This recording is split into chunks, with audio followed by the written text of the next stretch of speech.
up, sir. Tell us your name and DOC number, please. Wehner 574-045. Sorry, Mr. Winter. Good afternoon. You're here for a parole decision today. Let me just read some identifying information into the record and we'll get started with our interview process. We have a representative from the District Attorney's Office in Jefferson Parish who will be speaking at the appropriate time. We'll ask for his remarks. Mr. Winter, you're classified as a third felony offender. You're currently serving a 3-year sentence, sentenced in April of 2022, first-degree vehicular homicide. Yes, just a second. Vehicular negligent injury. 2 counts. One is as a habitual offender. So the sentence is 3 years. Your parole eligibility is May the 8th, 2022. Your good time date is coming up in August of this year, August 29th. Is that information correct, sir? Yes, ma'am. All right, your case has been assigned to Mr. Roche. Answer his questions, please. Thank you, Madam Chair. Good afternoon, Mr. Winter. Good afternoon. Good, Mr. Winter. You're currently, what, 37 years old? Yes, sir. And you've been convicted of 3 felonies. And you have a good time date in about 4 months. Yes, sir. So tell me, what program are you currently enrolled in? I'm currently enrolled in the ROAR program here at Wehner DOC. It's an opiate addiction and criminal thinking behavior program. Okay, so that's the MAT program. Sir? You enrolled in the MAT program? No, ROAR, R-O-A-R. Okay, okay. And how are you doing? I'm doing fine, sir. Okay, and when do you expect to graduate? The graduation date on that is July 14th.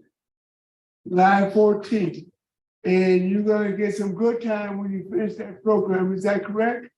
I believe I'll get 15 days for it because that's all I'm eligible to earn because I've already earned my whole year completing Steve Oil and getting my GED while here. So basically, you're gonna graduate from that program in late July, and you're gonna get an additional 15 days. You'll max out at 350, at 360, is that correct?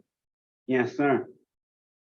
Mrs. Johnson, are you involved in that program also?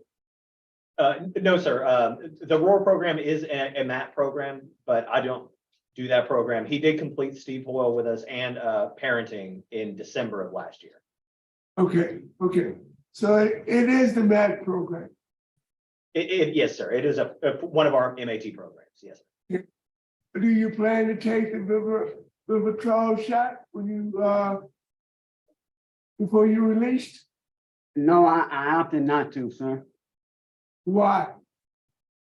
Because after the car accident that I was in and the injury that I caused to the lady and her child, I'm scared to death of ever doing any drugs again, honestly. And I've learned a lot of good information in these programs.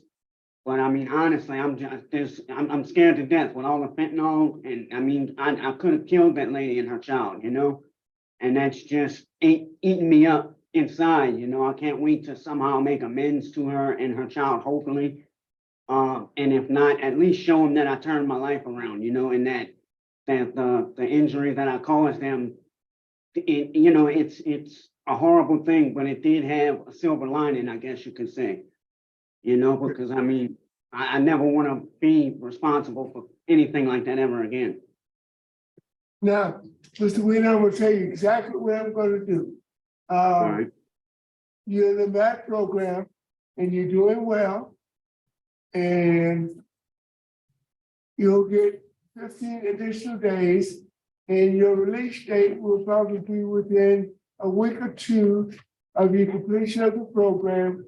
So I'm going to deny you that you finish the program because of the proximity of your good time date. Okay, Okay, Madam Chairman? Thank you, Mr. O'Shea. I don't see any other questions. Mr. Meyer? No comment, other than I agree with what Mr. Roche was suggesting. What's the date?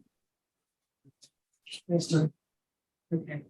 Mr. Roche has voted, Mrs. Wise. Oh, okay. My vote's the same for the same reasons. I'm glad to hear that you're doing well and the insights that you voiced about your behavior. And you completed Blue Walters back in 2012. So I really hope it, it hits this time. Best wishes to you. yes, ma'am, thank you. Mr. Winter, I do agree. I'm glad you're in the MAP program. I like what you said. I really hope that you have put all that aside. In the record, I do see where the victim is not opposed to your early release. She just asked that you never do drugs and drive again. Yes, ma'am. At my sentencing, they read the victim impact statement and it was along them lines. And it's, like I said, it's just stuck with me throughout my entire incarceration, and if I have one goal in life, it's gonna be to show them that, it made a difference. Good. All right. Well, you've been denied parole. Don't take that the wrong way, but continue applying yourself to that class and do well. Good luck to you, sir. I understand and I appreciate the opportunity. Thank y'all.